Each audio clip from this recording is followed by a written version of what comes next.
You're listening to Empyrion's podcast, Benefits and Beyond. This podcast is a collaborative production involving both artificial intelligence and human creators, blending machine-generated and human-curated content. Welcome back to The Deep Dive. We're here to cut through the noise, get straight to the core insights.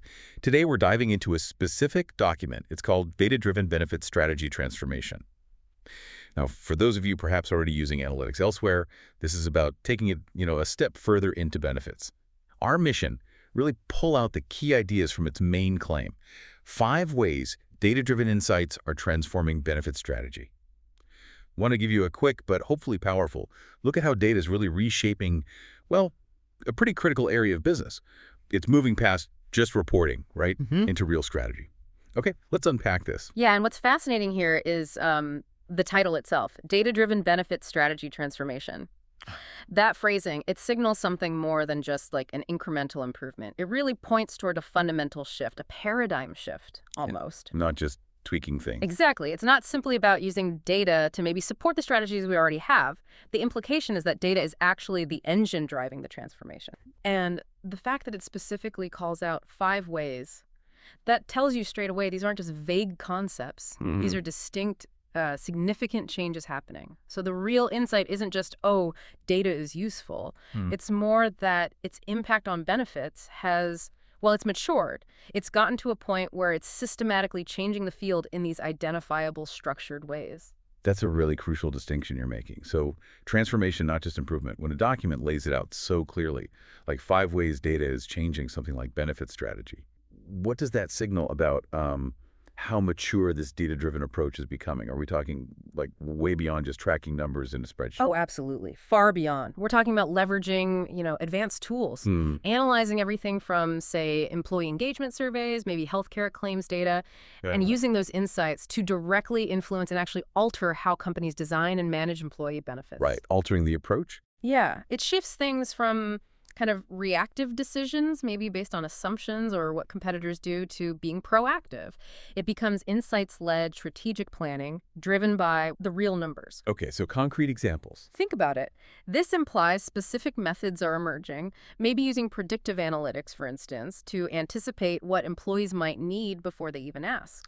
Getting ahead of it. Or personalizing benefits packages based on demographics with unprecedented precision, or even just optimizing costs by truly understanding which benefits people value versus which ones are underutilized. The fact that someone's managed to distill this down into 5 ways suggests it's not fuzzy anymore. It's becoming a structured discipline. That's a powerful reframe. It really makes you wonder, doesn't it, how much potential value organizations might have sort of left on the table by not looking at benefits this way before. Historically, benefits might have just been seen as a cost center, right? Or just something you had to do for compliance, often decided by gut feel. Precisely, or just copying competitors. Yeah. So what kind of old assumptions would this data-driven way directly challenge? Well, exactly that. Data can now show you, for example, that a really expensive health benefit isn't actually valued that much by, say, your younger workforce demographic. Maybe they value flexible work arrangements much more. Okay.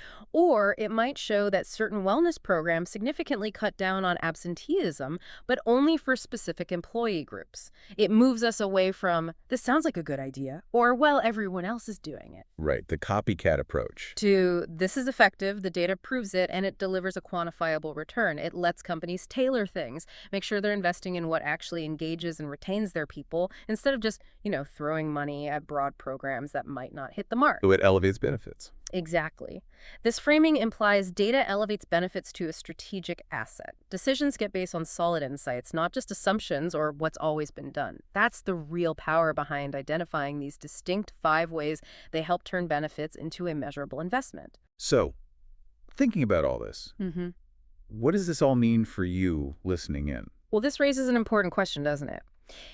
If data is now explicitly defining these new, specific ways to approach something strategic like benefits, maybe allowing companies to predict which perks reduce turnover for certain groups or personalize offerings almost individually, what does that imply for other business areas? Yeah, the ripple effect. It really underscores the growing need for data proficiency. Pretty much everywhere, in almost any domain.